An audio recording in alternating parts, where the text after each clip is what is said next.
기도드리겠습니다. 모이기 힘든 시기에 모여 주님께 예배 드리게 됨을 감사드립니다. 감사하기 힘든 일이 오랫동안 생기고 있는 요즘에 그래도 모여서 예배 드리게 됨을 감사드립니다. 마음속에 고대했던 일들이 좌절로 끝나는 현실에도 주님을 붙잡고 의지할 수 있음을 감사드립니다. 우리 힘으로 어찌할 수 없는 일이 계속 일어나고 있지만 주님이 함께 하시니 견디고 새 희망을 품게 됨을 감사합니다. 무엇보다도 내 일생에 주님을 만나고 내 삶의 주인으로 모시고 가끔은 잊어버리고 살지만 힘든 일을 만나 헤쳐나갈 길이 생각나지 않을 때도 주님께 맡기고 의지할 수 있음에 감사드립니다. 그리고 늘 생각지 못했던 방법으로 어려움을 해결해 주셨던 것을 감사드립니다. 주님은 언제나 제 편이셨습니다. 때론 다른 사람들과 어울려 예수 믿는 사람을 비방했을 때도 저를 버리지 아니하셨습니다. 평생을 주님의 제자라 말하고 살지만 늘 그 자리에 이 모양으로 살아도 참아주시고 기다려주셔서 감사합니다. 있는 그대로를 용납해 주시고 나의 나된 것을 받아주셔서 감사합니다. 주님, 2년 전에 우리 교회에 있었던 일을 다시 있게 해주십시오. 늦가을 이맘때에 있었던 무진 가을 음악회가 생각납니다. 그 정답던 노래소리와 웃음소리를 다시 듣고 싶습니다. 장성댐에서 드렸던 야외 예배도 생각납니다. 천막 아래에서 돗자리를 깔고 찬송 드렸던 예배를 다시 드리고 싶습니다. 국화축제에 함께 갔던 가을 나들이도 다시 가고 싶습니다. 성가대의 멋진 찬양 소리를 언제 다시 들을 수 있을까요? 9시 30분에 서재에 모여 어르신들과 성경 쓴 이야기, 세상 사는 이야기, 기뻤던 이야기, 속삭였던 이야기를 언제 다시 할 수 있을까요? 무엇보다 식당에서 요리하는 냄새로 점심 메뉴를 짐작하고 예배당에서 아무 걱정 없이 예배를 드리고 두 줄로 늘어서서 쟁반 위에 갖가지 맛있는 반찬과 늘 맛있던 김장김치를 올려놓고 마지막에 흰 쌀밥을 넉넉히 담아 옹기종기 모여서 정답게 먹던 모습을 언제 다시 볼 수 있을 것이오. 설거지하는 집사님 뒤에 고맙습니다 말씀드리고 미안한 듯 싱크대에 쟁반을 놓던 날 언제 다시 올 수 있을까요? 아시리아로 바벨론으로 끌려가서 종살이 살던 이스라엘 사람들의 마음이 이랬을까요? 늘 드렸던 성전에서의 예배와 제사가 그리워 예루살렘으로 난 창문을 열고 매일 기도했던 마음이 이랬을까요? 그때 그들은 하나님을 잊어버리지 않게 몸부림쳤습니다. 그들은 여호와를 떠나서 바알에게 제사 지내고 자식을 희생제물로 바치고 아세라 목상을 세우고 돌 기둥을 세웠던 것을 반성했습니다. 기억들을 되살려 하나님이 이스라엘에게 베푸셨던 기사와 이적을 문서로 만들었고 한자리에 모여서 낭독을 했고 오직 여호와만 섬기고 왕의 형상에 절하지 않기 위해 목숨을 걸기도 했습니다. 우리도 지금 과거를 냉정하게 되돌아보고 잘못을 바로잡고 새로운 각오를 가져야 할 때라고 생각됩니다. 코로나를 핑계로 쉽게 예배하고 세상 일을 예배보다 먼저 두려는 생각을 버리게 해주십시오. 지금이 교회가 교회다워지는 기회로 삼게 해주십시오. 3월에 있을 대통령 선거를 앞두고 온갖 이야기가 나돌고 있습니다. 어떤 것이 진실인지 분간이 되지 않습니다.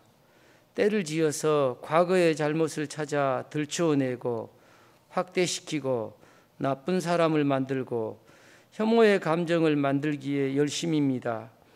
우리 사회를 바르게 진단하고 대안을 제시하는 목소리는 적습니다.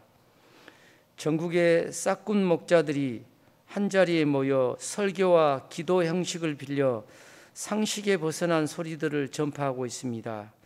주님, 우리들이라도 냉정하게 판단하여 시대 정신에 부합하는 행동을 하게 해주십시오.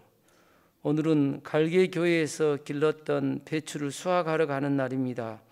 오가는 길을 안전하게 지켜주시고 이에서 길렀던 그분들의 수고가 온전히 보상받는 날이 되게 해주십시오. 오늘 장관철 목사님을 통해서 당신의 말씀을 듣습니다. 온전히 귀를 열어서 듣고 깨닫게 해주시고 결심한 것을 실천하게 해주십시오. 온전히 이 시간 우리와 함께 해주시고 홀로 영광 받아 주십시오. 우리를 위해 돌아가신 예수님의 이름을 의지하여 기도합니다. 아멘. 하나님의 말씀입니다. 마태복음 10장 16절입니다.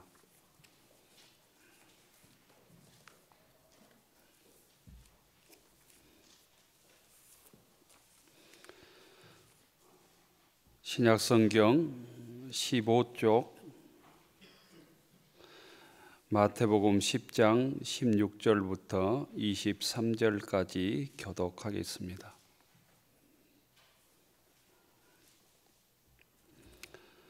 마태복음 10장 16절 보라 내가 너희를 보냄이 양을 이리 가운데로 보냄과 같도다.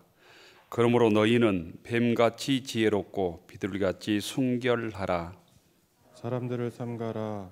그들이 너희를 공회에 넘겨주겠고 그들의 회당에서 채찍질하리라. 또 너희가 나로 말미암아 총독들과 임금들 앞에 끌려가리니 이는 그들과 이방인들에게 증거가 되게 하려 하심이라. 너희를 넘겨줄 때 어떻게 또는 무엇을 말할까 염려하지 말라. 그때 너희에게 할 말을 주시리니 말하는 이는 너희가 아니라 너희 속에서 말씀하시는 이 곧 너희 아버지의 성령이시니라. 장차 형제가 형제를 아버지가 자식을 죽는 데에 내주며 자식들이 부모를 대적하여 죽게 하리라. 또 너희가 내 이름으로 말미암아 모든 사람에게 미움을 받을 것이나 끝까지 견디는 자는 구원을 얻으리라. 이 동네에서 너희를 박해하거든 저 동네로 피하라. 내가 진실로 너희에게 이르노니 이스라엘의 모든 동네를 다 다니지 못하여서 인자가 오리라. 아멘. 주의 전에 나오신 모든 교우들을 주의 이름으로 축복합니다. 옆 사람 인사하시죠. 반갑습니다. 잘 나오셨습니다.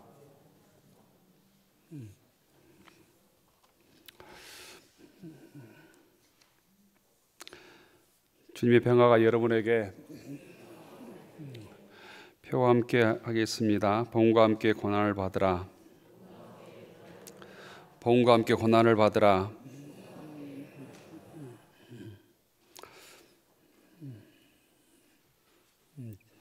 지난 화요일 날 80년 광주 시민들을 총칼로 학살했던 전두환 씨가 사망했습니다.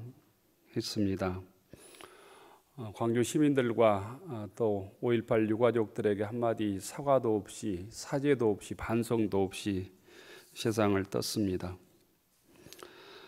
군부 독재와 야만의 역사에 한 점 부끄럼 없이 부끄러움과 참회 없이 곧 90세 인생을 마친 것이지요. 광주 시민들은 40년이 넘도록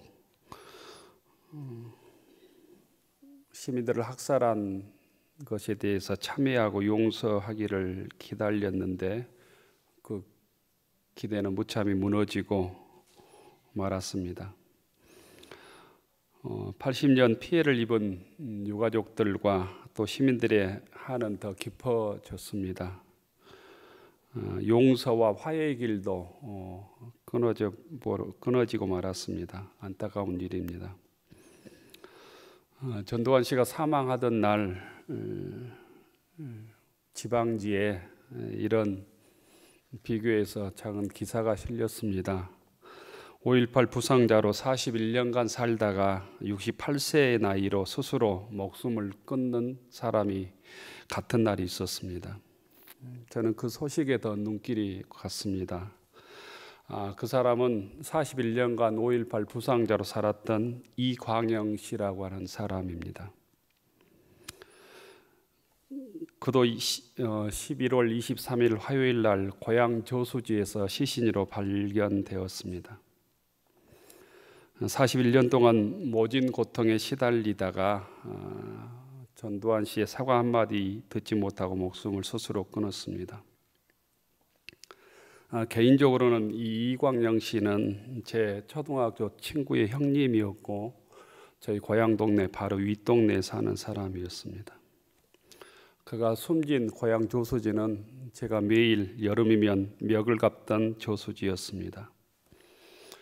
그가 1980년 광주 정심사 암자에서 수도 생활하던 중에 5월 부처님 오신 날을 준비하기 위해서 광주에 나왔다가 부상자들을 후송하는 일에 함께 참여하다가 총상을 맞았습니다. 그리고 하반신 마비가 되었습니다. 그 이후에 그는 극심한 통증으로 평생 동안 진통제 또 진통 주사에 의지해서 살았습니다. 5.18 이후에 곧 하반신 마비가 되어서 환속하게 되었고 이광영 씨는 우리 전임 목사님 되시는 강신성 목사님 도움으로 1982년 8월 1일 날 우리 교회에서 창립된 5.18 부상자의 초대 총무를 맡아서 5.18 진실을 밝히는 일에 활동을 했고 1982년 1년 이 무렵쯤 우리 교회에서도 신앙생활을 했습니다. 그래서 1980년, 82년, 3년 우리 교회에서 신앙생활을 했던 분은 휠체어 타고 다니는 이광영 씨를 기억할 것입니다. 이광영 씨의 죽음의 애도를 표합니다. 역사는 기억되지 않으면 그 역사는 반복된다는 말이 있습니다. 40년 전에 일어났던 그 비극의 역사가 우리와 상관없는 역사가 아니라 우리를 규정하고 우리가 조금만 찾아보면 우리 가까운 친구의 부모일지도 모르고 또 친구일지도 모르고 또 인척일지도 모릅니다. 함께 사는 이 지역 사람들의 곧 눈물과 한숨이 지금도 계속되고 있다고 하는 사실을 우리가 기억해야 합니다. 이런 비극적인 역사가 되풀이되지 않도록 저희들이 바른 역사의식 또 바른 신앙인으로 살아가는 교우들이 되었으면 좋겠습니다. 41년 전에 곧 5.18의 경험이 또렷하지만 지금도 그들이 없는 것처럼 왜곡을 하고 또 부관 사주를 받아서 일어났다고 얘기를 하고 간첩들의 조작 사건이라고 얘기하는 것들이 소위 포털에 난무한 것을 봅니다. 바른 삶을 살지 않으면 또 눈을 뜨지 않으면 곧 역사의 왜곡들이 지금의 현실에도 끊임없이 일어나고 있다고 하는 사실을 알아야 합니다. 그런 의미에서 신앙인들은 곧 깨어있는 사람이라고 말할 수 있습니다. 우리 신앙인들에게 두 가지 중요한 절기가 있는데 그 하나의 절기가 사순절이고 또 하나의 절기가 대림절입니다. 사순절은 곧 예수님의 순환을 기억하며 부활을 기다리는 절기이고 대림절은 생명의 빛으로 우리에게 찾아오시는 곧 주님의 탄생, 성탄을 기다리는 절기가 대림절입니다. 기독교는 그런 의미에서 한마디로 기다림의 종교라고 말할 수 있습니다. 로마의 극심한 박해를 받던 초대교회의 기도문이 딱 하나입니다. 그게 마라나타입니다. 마라나타. 마라나타의 뜻은 주 예수의 오시옵소서, 주의 재림을 기다리는 기도입니다. 처절한 핍박 속에서 주의 다시 오심을 기다리는 기도문이 초대교회의 기도문입니다. 우리는 이 기도문을 모두 잊고 삽니다. 박해 시대가 아니기 때문이죠. 그러므로 상대적으로 또한 우리의 신앙도 약해지고 말았습니다. 흔히 일반적인 종교는 인간이 신을 찾아가죠. 인간이 곧 지성을 그 신에게 드립니다. 그러면 감천한다고 그러죠. 신이 감동한다는 얘기 하지 않습니까? 사람이 절대자를 찾아가는 것이 일반적인 종교입니다. 하지만 기독교는 곧 신이 인간을 찾아오는 종교입니다. 하나님이 인간을 찾아오는 종교가 곧 기독교입니다. 기독교는 하나님이 비루한 인간의 삶의 현장에 직접 찾아오는 종교입니다. 기독교는 이 땅에 곧 주님의 오심, 하나님의 오심, 우리에게 하나님의 오심과 임하심을 선포하는 종교가 곧 기독교입니다. 대림절을 영어로 어드벤트라고 합니다. 이건 출현, 도래, 오심 이런 뜻을 가지고 있습니다. 이 말은 라틴어의 어드벤투스에서 유래되었습니다. 이쪽에서 저쪽으로 가는 것이 아니라 저쪽에서 이쪽으로 오는 것이 어드벤투스의 뜻입니다. 내가 하나님께 가는 것이 아니라 하나님께서 나에게 오는 것, 이것이 곧 대림절을 뜻하는 어드벤투스의 본뜻이라는 거예요. 하나님께서는 오늘 이 시간 역산으로 뚫고 오셔서 우리에게 찾아오십니다.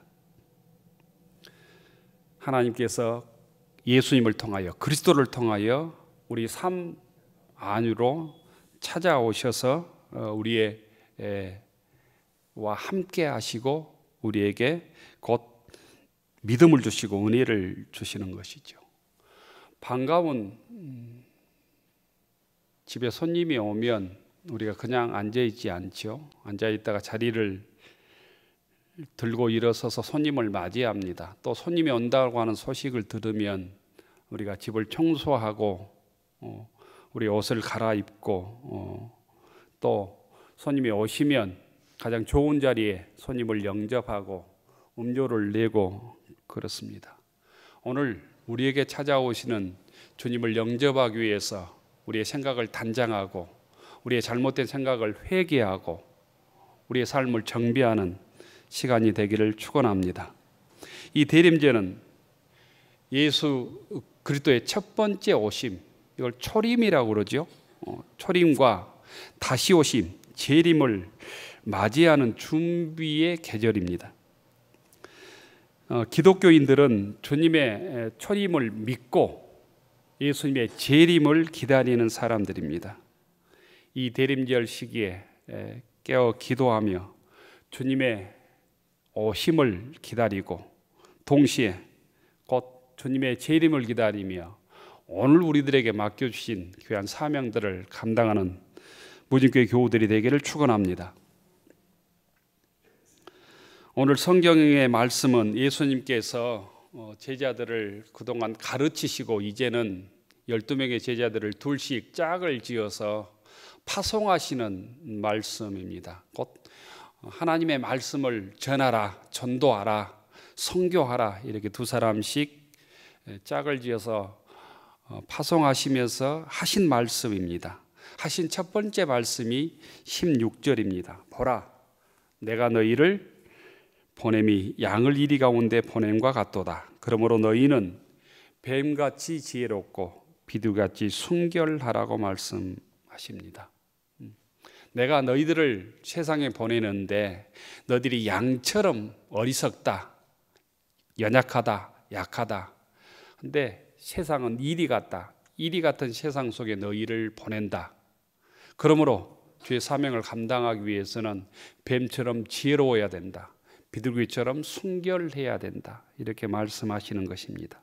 그리고 그 17절 이하에 보면 점층적으로 세상에서 복음을 전하면서 예수님의 제자로 살면서 기독교는 살면서 겪어야 될 얘기를 말씀해 주시는데, 그것은 한마디로 너희들이 세상에서 복음을 전하다 보면 핍박을 받을 것이다, 박해를 받을 것이다, 고난을 겪을 것이다, 이렇게 말씀해 주십니다. 겪을 박해와 고난의 내용을 점층적으로 갈수록 강화됩니다. 첫 번째로 제자들이 겪을 첫 번째 박해는 유대인들로부터, 자기 동족으로부터 버림받게 될 것이다 라고 말씀합니다. 17절에 보면 사람들을 삼가라, 그들이 너희를 공에 넘겨주겠고 그들의 회당에서 채찍질하리라. 이 공에는 유대인들이 하나님의 말씀을 쫓아 사는지, 하나님의 율법대로 사는지 살지 않는지 재판하는 곳입니다. 이게 공회입니다. 우리로 얘기하면 법정이라고 말할 수 있습니다. 회당은 곧 유대인들이 하나님의 말씀을 배우는 곳이죠. 그런데 이 공회와 회당에서 너희를 핍박하게 될 것이다. 회당에서 채찍질 너희들이 당할 수도 있을 것이다. 또 공회에서 재판받게 될 것이다 라는 거예요. 그럴지라도 예수님께서는 비둘기처럼 순결하고 뱀처럼 지혜로우라 이렇게 말씀하시는 것이죠. 초대교회 역사를 보면 금방 이 사실이 이루어졌음을 알 수 있습니다. 초대교회 7 집사 중에 스데반 집사가 곧 유대인들로부터 돌을 맞아서 순교합니다. 곧 복음을 전한다는 이유 때문에 자기 민족으로부터 배반을 당하고 핍박을 당해서 순교하게 된다는 것입니다. 두 번째는 이방인들에 의한 핍박입니다. 자기 민족만 자기를 핍박하는 것이 아니라, 제자들을 핍박하는 것이 아니라 유대인들, 이방인들도 핍박을 할 것이다라는 거예요. 이게 18절입니다. 또 너희가 나로 말미암아 총독들과 임금들 앞에 끌려가리니 이는 그들과 이방인들에게 증거가 되게 하려 하심이라. 사도 바울은 시리아 총독 벨릭스에게 곧 재판을 받았습니다. 그 이후에 로마에 압송돼서 로마 곧 이방인들에게 재판을 받고 거기에서 목이 잘려 죽게 됩니다. 셋째는 곧 유대인들과 이방인들뿐 아니라 너희 가족들까지 너희를 핍박할 것이다, 박해할 것이다. 21절의 말씀입니다. 장차 형제가 형제를, 아버지가 자식을 죽은 데 내주며 자식들이 부모를 대적하여 죽게 하리라. 곧 복음을 전하고 하나님의 예수 믿는 사람으로 살게 되면 가족들로부터 배척당할 것이다, 버림받게 될 것이다, 박해를 당할 것이다 라는 거예요. 가장 가까운 친족, 인척마저도 관계가 끊어지고 윤리의 관계마저도 배척당한다는 것입니다. 교회 역사를 보면 이 말씀이 가족 사이에 신앙 때문에 수없이 많이 이루어져 왔음을 알 수 있습니다. 한마디로 곧 예수 믿는 일 때문에 세상의 모든 사람들로부터 미움을 받게 될 것이다 라는 거예요. 22절에 보면 이렇게 되어 있습니다. 또 너희가 내 이름으로 말미암아 모든 사람에게 미움을 받을 것이나 끝까지 견디는 자는 구원을 얻으리라. 끝까지 이 박해와 핍박을 이겨낼 때 구원을 얻게 될 것이라고 말씀합니다. 오늘 우리가 믿는 예수, 오늘 우리가 받아들이는 복음은 우리 신앙의 선조들이 자기 민족으로부터, 이방인들로부터, 자기 가족으로부터 핍박을 받고 박해를 받고 죽음을 불사하며 전해준 믿음이고 복음인 것입니다. 곧 값싸게 그냥 앉아서 우리에게 주어진 복음이 아니다는 거예요. 오늘 우리가 받아들인 복음으로 구원을 받았다면 그 우리를 구원하신 그 복음의 능력은 주님께서 우리를 위해서 죽으신 복음이고, 제자들이 핍박을 받고 많은 신앙의 선배들이 이 복음을 위해서 순교하고 가족들로부터 버림받고 자기 민족들과 이방인들에게 핍박을 받으면서 순교하면서 우리에게 전해준 복음이라는 거예요. 값비싼 복음이라는 것입니다. 오늘 이 시간 우리가 이어받은 이 복음을 우리가 값싸게 생각하고 값싸게 사용하고 있지 않는지 우리가 돌아봐야 합니다. 친히 주님께서 이 고난의 과정을 친히 겪으셨습니다. 겟세마네 동산에서 체포되신 후 유대인들에게 끌려가서 매질을 당했습니다. 이방인 빌라도의 재판정에서 재판을 받았습니다.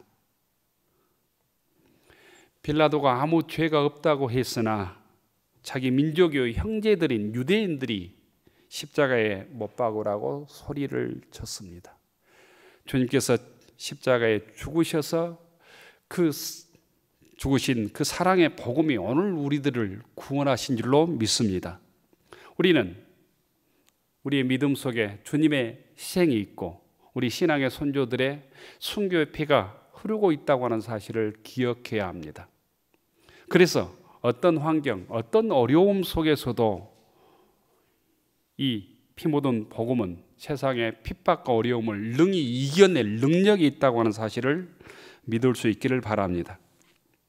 예수님께서 복음을 전할 제자들에게 이 말씀을 하시기 전에 가장 먼저 복음을 전하는데 너희들은 양 같은 어리석은 사람인데 이 가운데 내가 너희를 보낸다고 말씀하시면서 뱀처럼 지혜롭고 비둘기처럼 숨겨라고 말씀합니다.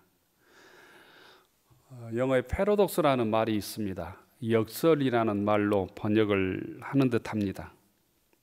비슷한 우리 한자 말로 모순이라는 고사성어가 있습니다. 창보에 방패 순자를 쓰는데 이 모순에 얽힌 이 얘기는 이런 것이죠. 중국 춘추 전국시대 초나라에 창과 방패를 파는 상인이 있었습니다. 이 상인이 자기가 파는 창을 선전하면서 이렇게 선전을 하죠. 이 창은 아주 예리해서 어떤 방패도 다 뚫을 수 있다고. 그 다음 방패를 팔면서 이렇게 얘기하죠. 이 방패는 너무 튼튼해서 어떤 창도 다 막을 수 있다고 얘기합니다. 그때 그걸 듣고 있었던 구경꾼이 이렇게 묻습니다. 자네의 창으로 자네의 방패를 찌르면 어떻게 되겠는가? 둘 중에 하나는 곧 가짜인 것이죠. 앞뒤가 도무지 안 맞는 말을 우리가 모순이라고 합니다. 근데 양을 이리 가운데 보낸다라고 하는 예수님의 말씀은 아주 모순처럼 느껴집니다. 동물 중에서 가장 자기 방어 기제가 없는 동물이 양이라고 그럽니다. 가장 순한 동물 중에 하나가 양이라고 그럽니다. 1위는 아주 이빨이 사납고 발톱이 사나운 짐승입니다. 그리고 아주 지능도 뛰어나다고 그럽니다. 이빨이 사나운 1위 가운데 보내면 살아날 양이 있을 수가 없습니다. 그럼에도 불구하고 내가 1위 가운데 너희들을 보낸다고 얘기합니다. 그러면서 주시는 원칙이 뱀처럼 지혜로워라, 비둘기처럼 순결하여라,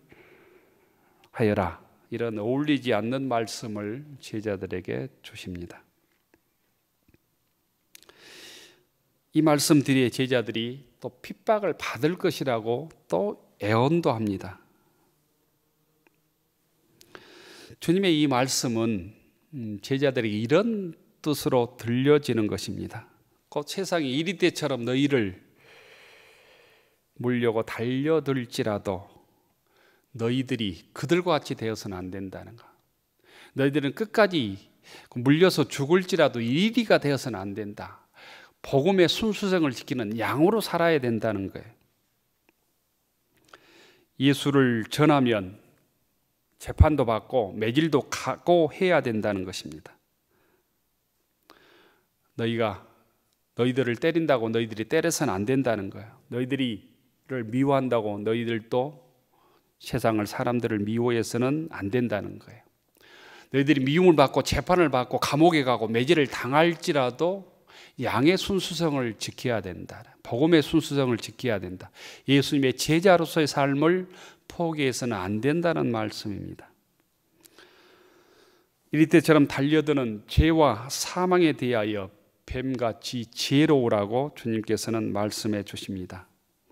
뱀은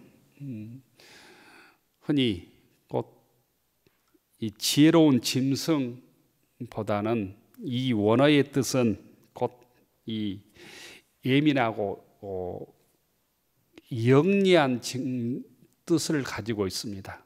그러니까는 뱀처럼 지혜로우라 이런 말은 뱀처럼 영민해라, 뱀처럼 영리해라, 뱀처럼 소위 약삭 빨라야 된다 이런 의미를 가지고 있습니다. 이걸 통틀어 한마디로 지혜롭다고 표현을 했습니다. 곧 뱀은 위험이 있을 때나 없을 때도 언제든지 소리 없이 자신을 보호하는 속성이 있다고 합니다. 적을 만나면 신중한 분별력이 있어서 자기가 처한 위험 속에서 아주 신속하게 곧 그 위험을 빠져나가는 민첩한 동물로 알려져 있습니다. 그래서 자기 생명의 보존에 능력이 뛰어난 지혜로운 동물로 뱀은 알려져 있습니다. 이런 지혜가 소돔과 고모라 같은 죄악 속에 살고 있는 우리들에게, 신앙인들에게 필요하다는 것입니다. 뱀같이 되라 하심은 위험 당할 때, 위험이 있을 때 그 위험의 자리를 신속하게 피할 수 있는 곧 지혜를 소유해라, 영리함을, 예민함을 소유해라 이런 얘기입니다. 반면에 비둘기같이 숨겨라라는 의미는 그 악한 세상 속에도 거룩하게 신앙을 지켜가라는 것입니다. 성경에서 비둘기는 순결하고 거룩한 날짐승으로 일컬어집니다. 그래서 성전의 제물로 봉헌이 되었습니다. 하나님의 이웃 앞에서 거룩한 믿음의 기품을 유지하고 사람들에게 사랑을 실천하라는 의미입니다. 악한 세상이지만 뱀 같은 지혜로움으로, 비둘기 같은 순결함으로 세상의 악함을 이겨내라는 거예요. 핍박 속에서도 그 거룩한 믿음과 또 뱀의 지혜로움을 포기하지 말라는 거예요. 믿음을 포기하지 말라는 것입니다. 끝까지 믿음으로, 지혜로, 거룩함으로 곧 핍박을 이길 때 승리할 수 있다고 주님께서 우리들에게 알려주는 것입니다. 왜냐하면 그 핍박 속에서도 성령께서 함께 할 것이다. 너희들이 할 얘기를 성령을 통해서 주님께서 알려주실 것이다. 이렇게 말씀한 20절에 보면 너희 속에서 말씀하시는 이 곧 너희 아버지의 성령이시니라. 너희에게 염려하지 말라는, 무슨 말을 할까, 어떻게 고난을 이겨낼까 걱정하지 말라. 성령께서 뱀 같은 지혜로움으로, 비둘기 같은 순결함으로 이겨내게 할 것이다, 이기게 할 것이다 라고 말씀합니다. 양같이 어리석어도 곧 포기하지 말라고 얘기합니다. 22절에 보면 끝까지 견디는 자는 구원을 얻으리라. 다른 말로 얘기하면 끝까지 양으로 살아야 된다는 것입니다. 악한 세상에서도 신앙의 모습을 포기해서는 안 된다는 말씀입니다. 양과 이리가 싸우면 당연히 양이 지는 것 같지만 곧 믿음의 세계에서는 양 같은 믿음의 능력이 곧 세상을 이긴다는 것입니다. 이게 곧 로마를 복음화시켰던 믿음의 능력이 증거를 하고 있는 것입니다. 내가 상대에게 불의한 방법으로 해를 가하거나 보복해서는 안 된다는 것입니다. 억울하다고 곧 양의 모습을 포기하고 이리의 모습으로 세상 속에 살아서는 곧 신앙의 능력을 드러낼 수 없다는 것입니다. 주님께서도 친히 끝까지 죽기까지 양의 모습으로 우리를 사랑해 주시고 유대인들과 로마 군인들을 저주하지 않으시고 그 시험을 이기셨음을 우리들에게 드러내주고 있습니다. 교우 여러분, 악이 난무하고 죄악이 가득한 세상에서 우리가 어떻게 살아야 될지 우왕좌왕할 때가 많습니다. 믿음으로 양처럼 살려고 해도 세상은 우리를 가만히 두지 않습니다. 이리 같은 세상은 우리를 변질시킵니다. 하지만 주님의 말씀의 능력을 붙들고 우리가 세상과 씨름해야 합니다. 믿음의 양으로 살 것인지 세상의 죄악의 이리로 살 것인지 우리가 결단해야 합니다. 뱀 같은 지혜로움으로 세상의 유혹을 이겨내야 합니다. 비둘기같이 순결함으로 거룩하게 신앙을 지켜내야 된다는 거예요. 그 신앙을 지켜내기 위해서 우리에게 필요한 것이 곧 인내하는 신앙입니다. 대림절은 오늘 우리들에게 인내의 신앙을 요구하고 있습니다. 끝까지 견디는 자는 구원을 얻으리라. 주님을 영접하기 위해서, 나에게 찾아오시는 주님을 내 심령에 모시기 위해서 세상의 핍박과 고난과 유혹을 이겨내는 인내의 믿음이 우리들에게 요구된다는 것입니다. 대림제는 이 겨울에 시작됩니다. 겨울을 이긴 자만이 찬란한 봄의 꽃을 피워낼 수 있습니다. 세상의 시련과 고난을 이겨낸 자만이 주님과 함께 부활의 영광에 참여할 수 있다는 것입니다. 주의 오심을 기다리는 우리들에게 요구되는 것은 참음과 인내의 신앙입니다. 주님께서 오늘 우리들에게 대림절의 신앙의 내용을 말씀하십니다. 끝까지 견디는 자는 구원을 얻으리라. 끝까지 인내하는 믿음으로 주님을 영접하고 주님을 영접함으로 세상의 유혹들을 이겨내고 주님과 함께 승리하는, 또 우리를 구원하는 예수님을 맞이하는 성탄의 축복과 은혜를 누리는 모진교회 교우들이 되기를 축원합니다. 여호와는 내게 복을 주시고 너를 지키시기를 원하며 여호와는 내게 얼굴을 비추사 은혜 베푸시기를 원하며 여호와는 그 얼굴을 내게로 향하여 드사 평강 주시기를 원하노라. 성부 성자 성령 삼위일체 하나님께서 대림절 첫째 주일을 맞이하여 죄악 가득한 세상에서 뱀같이 지혜롭고 비둘기같이 순결한 믿음으로 복음을 전하며 형제를 사랑하며 맡겨주신 직분을 감당하기로 다짐하는 교우들 머리 위에 우리의 가정과 일터위 위에 이제로부터 영원까지 함께하여 주시기를 간절히 축원하옵나이다. 아멘.